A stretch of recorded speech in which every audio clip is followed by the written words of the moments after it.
Well, hello again, and welcome again to another episode of Down to Earth but Heavenly Minded. I'm your host, Risch, and you're listening to Internet Radio.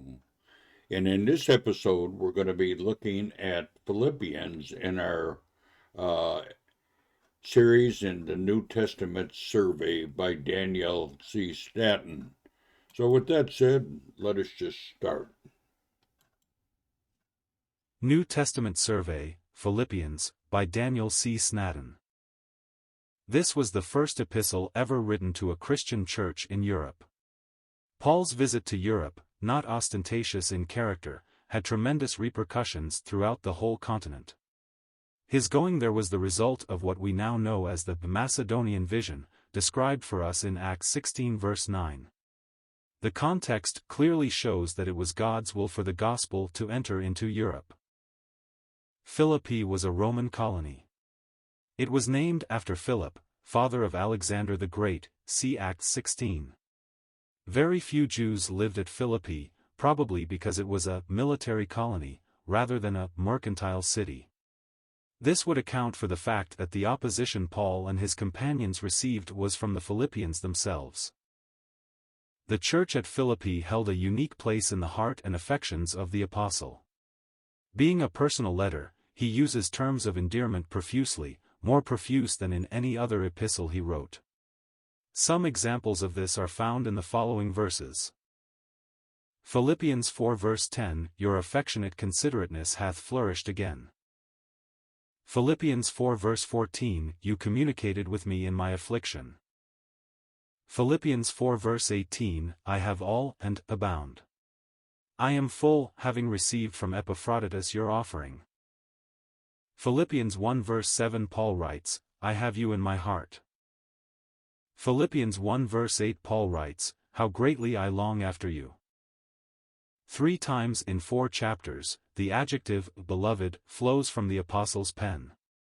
Then the climax is reached in Philippians 4 verse 1 where he addresses them as dearly beloved, longed for, his joy and crown, and again, dearly beloved. These terms, I believe, are not the mere use of words, or meaningless endearments, they are the expressions of genuine love, conceived and nurtured in the love of Christ. This epistle, though not one of the most remarkable or deepest, nevertheless is undoubtedly one of the sweetest. The theological teaching is more incidental than on purpose. Despite this, there are a few gems of truth and doctrine couched in its content. For instance, the components of a true assembly are mentioned Philippians 1 verse 1. These include saints, bishops, and deacons. Then, one must mention Philippians 2 verses 5 to 11, which is the leading doctrinal passage of the epistle and deals with the incarnation and exaltation of Christ. This tremendous truth is unveiled when the Christian attribute of humility is being taught.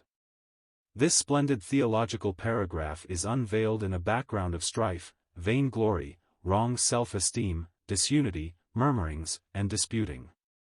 The careful reader will not miss the prominent and recurring truths in the epistle. 1. Christian joy and rejoicing, this is mentioned 11 times. 2.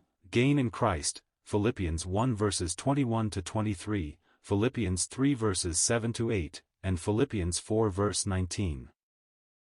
3. Teaching by example. A. Christ, Philippians 2 verses 5 to 11. B. Timothy, Philippians 2 verses 19 to 24. C. Epaphroditus, Philippians 2 verses 25 to 30. D. Paul, Philippians 3:1-4:9. This epistle will never grip our heart as it should unless we perceive and appropriate the fourfold presentation of Christ in relation to the believer's life. Fortunately, the chapters lend themselves to Christ. They also accurately present the fourfold picture of Christ. Furthermore, we find a key verse in each chapter expressing the key idea.